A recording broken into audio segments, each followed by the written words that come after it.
প্রায় 7 লাখ টাকার মতো পায়। যেমন আমি একবার নিঃস্ব, আমার 2টা বাচ্চা প্রতিবন্ধী। টাকা দিব এই বললে কোনো সাড়া দেয় না। আমরা তারপরে আইনগত ব্যবস্থা নিয়েছি।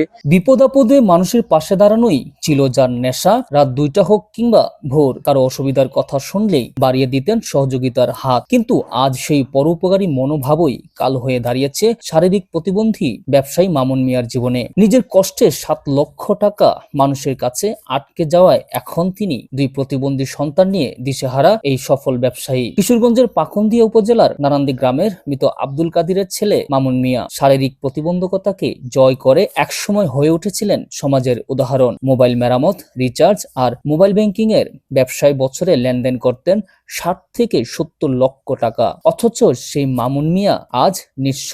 অভিযোগ উঠেছে আত্মীয় স্বজন ও স্থানীয় প্রভাবশালীরা তার কাছ থেকে লক্ষ লক্ষ টাকা ধার নিলেও এখন তা ফেরত দিচ্ছেন না, বরং পাওনা টাকা চাইলে দেওয়া হচ্ছে প্রাণনাশের হুমকি। পাওনা টাকা আদায়ে মামুন মিয়া পাকুন্দিয়া থানায় লিখিত অভিযোগ দায়ের করেছেন। মানুষের চাইলে আমি কেউ না হতাছি না যে বাহিনী হোক, কজা হোক, কেউ রাত্রে ফোন দিছে, রাত্রে 1টার সময় 2টার সময়। আমি সবাই দিন আর রাত নাই সাজবেন যারা বিদেশ, এরা মনে করেন যে এমবি অথবা যে মাস শেষে অনেকে বেতন পাইতে দেরিয়েছি, যেমন 5,000 টাকা দিন, 2,000 টাকা দিন।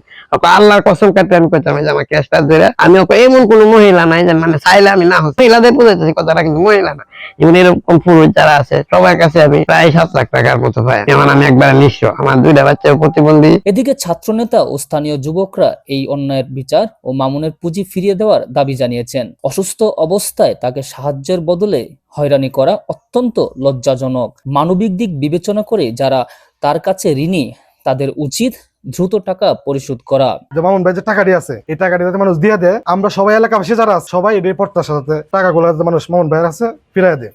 আমার মনে মানুষের কাছে টাকা পাইবার ব্যবসা করছে। হ্যাঁ, এখন এই টাকা পয়সা দেয় নাই, অনেক জনের গোলাগাড়ি করতে আছে, দিলে তো ব্যবসাটা ভালো মতে চালাইতে পারছি।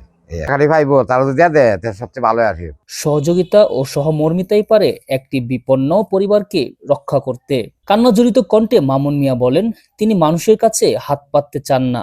বিশ্বাস করে বিপদের সময় টাকা চেয়েছিলেন, এখন চাওয়ার সময় তারা অস্বীকার করছেন। 2 প্রতিবন্ধী সন্তান নিয়ে পথে বসার উপক্রম মামুনের। এদিকে স্থানীয় ইউনিয়ন পরিষদের চেয়ারম্যান মোহাম্মদ মুসলেউদ্দিন জানিয়েছেন, লিখিত আবেদন পেলে গ্রাম আদালতের মাধ্যমে টাকা আদায়ের সর্বোচ্চ চেষ্টা করবেন তিনি। সে যদি আমার কাছে অভিযোগ দেয়, আবেদন করে, আমি সর্বোচ্চ চেষ্টা করব যাতে তার বকেয়া পাওনা যাতে আমি পরিশোধ করি। আর যে আদালতের বাইরেও তাকে আমি দেন দরবার করে হলে আমি চেষ্টা করব তার পাওনা যাতে আমরা উঠায় দিতে পারি। যে মানুষটি একদিন অনেকের ভরসার প্রতীক ছিলেন, আজ তিনি নিজেই বিচার চেয়ে দাঁড়ে দাঁড়ে ঘুরছেন। কোনো ডকুমেন্ট আছে, ডকুমেন্ট থাকে তাহলে সমস্যা নাই। আপনি আমারে টাকা পাবে, সেই জন্য আমার আপনি ফোন দিচ্ছেন। আমি যদি বলি আপনি আপনার কাছে টাকা পাবো, তাহলে এটা কি রাইট হয়ে যাবে? একজন প্রতিবন্ধী উদ্যোক্তার তিলে তিলে ঘরা ব্যবসা কি তবে প্রভাবশালীদের প্রতারণায় শেষ হয়ে যাবে? প্রশাসন ও স্থানীয় জনপ্রতিনিধিদের দ্রুত হস্তক্ষেপই পারে মামুন মিয়াকে পুনরায় সচল জীবনে ফিরিয়ে দিতে।